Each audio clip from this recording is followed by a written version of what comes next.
Mga kabayan, usapang Bisaya. Mga Bisaya din mi diri tanan. Kaming 5 Bisaya ni. Naaday kami diri sa istira kay naalagi mi kitering lagi ug kaning upat mo ni among mga part-timer diri sa among company na mga on-call lang. Og karon ani kami diri nagbuhat mig mga boxes.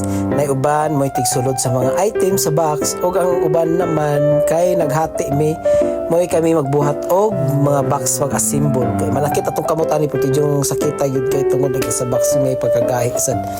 Og kaniday sila mo ni mga sila ni Johanna, si Cherry, si Ruby, ak si Ati na sa kuan pero jud mi Bisaya diha aligre kay may diri. Og wa mi gibuhat nga medyo init na ra ba siya gamay ang panahon pero okay lang kay na may tent. Og na si mga ibang lahi na naglingkod sa mga dapit na pero pinakalangas jud puro jud Bisaya. Og mga hi dias mga taga Bisaya diri sa Saudi Arabia. Enjoy lang ta diri ha. Kay mo may atong mga kinabuhi diri ug kinsay gusto mag part-time diha, kontak lang. Kay pwede na to sila i-insert kay karon mangyandan mig mga part-timer kay naalagi mga catering. O mo siya nagpaila-ila siyang kaugalingon nga siya lagi si Johanna nga taga Davao nga minyo na siya anak usa. O kani usa ay taga kuan sa ni siya sa Marikina. Sa Maynila ni siya nagdako si Ate Beautiful. O kani siya si Ruby. Si Ruby may kiss talaga sa may kiss mark talaga siya sa lig na sa niya, partner niya talagang hindi niya hiniwalay. Dalang-dala niya kahit saan, ang laki pa na ng lips niya.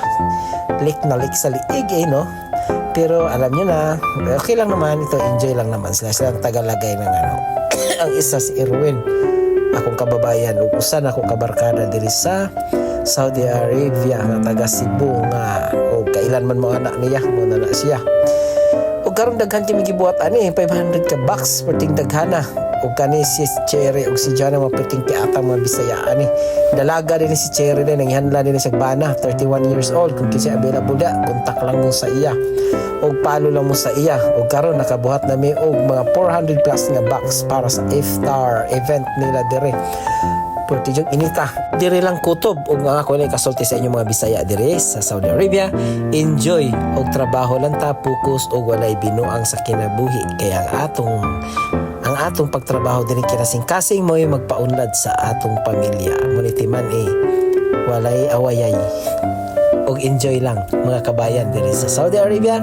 Ingat kayo lahat og happy Ramadan sa inyong lahat mga kabayan at punta rin kamo sa Grill and Gray, ibibigay namin itong mga box doon.